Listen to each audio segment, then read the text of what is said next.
பேசுறேன். மாசம் மாசம் நான் கரெக்டா வட்டி கட்டிட்டு தானே இருக்கேன்.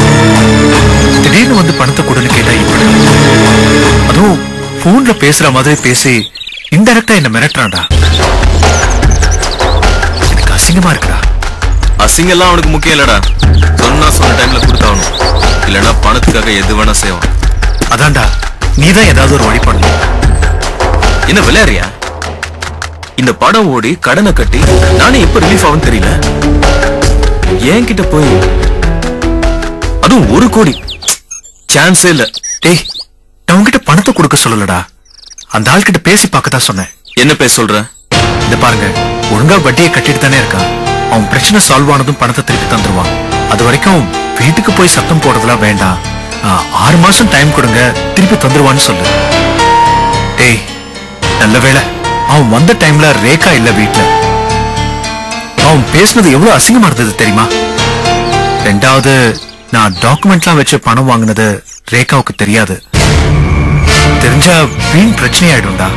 முடிச்சிட்டியா? பேசி முடிச்சிட்டியா? நீ சொல்ற மாதிரிலாம் டப்பு டிப்புன்னு அந்த ஆள்கிட்ட போய் சொல்ல முடியாதுடா. இன்ஃபேக்ட் நீ என்கிட்ட கம்ப்ளைண்ட் சொல்லிதான் நான் அவன்கிட்ட போய் சொல்றேன்னு வச்சுக்கேன், இன்னும் கடுப்பாயிடும். டேய் உனக்கு தெரிஞ்சவன் தானடா, ஃப்ரெண்ட்லியா தானே இருக்கான். ஃப்ரெண்ட்ஷிப்லாம் எது வரைக்கும் தெரியுமா? பணம் வாங்குற வரைக்கும் தான். பணத்தை வாங்கிட்டேன்னு வச்சுக்க, அவன் கொடுத்தவன் நம்ம கடங்காரங்க. இந்த ரிலேஷன்ஷிப் தான். நானா இருந்தாலும் அவன் அப்படிதான் பேசுவான். சரி, உனக்காக நான் பேசுறேன்னு வச்சுக்கோ, ஒரே வார்த்தை தான். அப்படி உனக்கு சங்கடமா இருந்துச்சுன்னா நீ கொடுத்துரு தம்பின்னு சொல்லுவான். டேய் இப்ப என்னதான் பண்ணணுங்கிற? ஒண்ணு பண்ணலாம்டா. நான் வேணா அவர்கிட்ட கொஞ்சம் பக்குவமா பேசி உடனேங்கிறத ஒரு 10-15 நாள் டைம் வேணா கேக்குறேன். நீ சொல்ற மாதிரி 6 மாசம்லாம் முடியாதுடா. என்னால அவ்வளவுதான் முடியும்.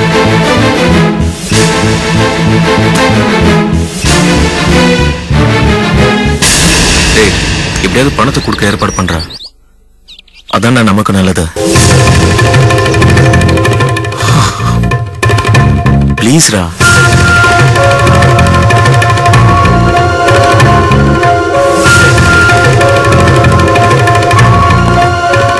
ராஜா ஒரு நிமிஷம்.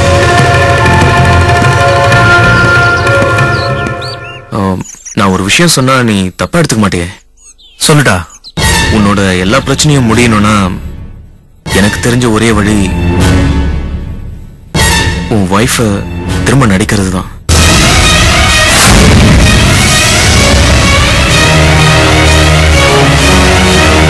அதை பத்தி கொஞ்சம் யோசிடா. நான் ஏன் சொல்றேன்னா, இன்னைக்கு நிலைமையில ரேகாவுக்கு நல்ல மார்க்கெட் இருக்கு.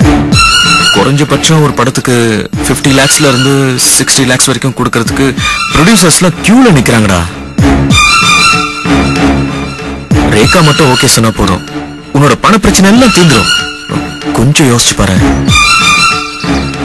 டேய் அதை விட்ட வேற வழி இல்லடா. அதனாலதான் சொல்றேன்.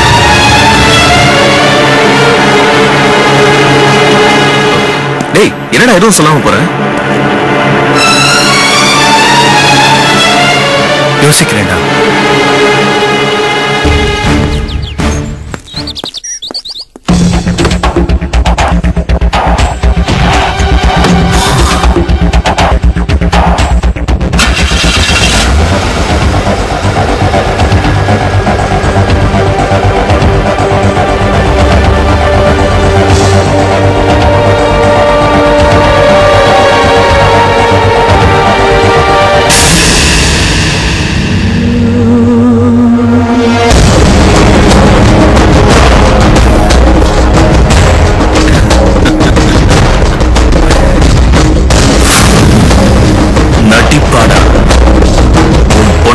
மறுபடியும் நடிக்க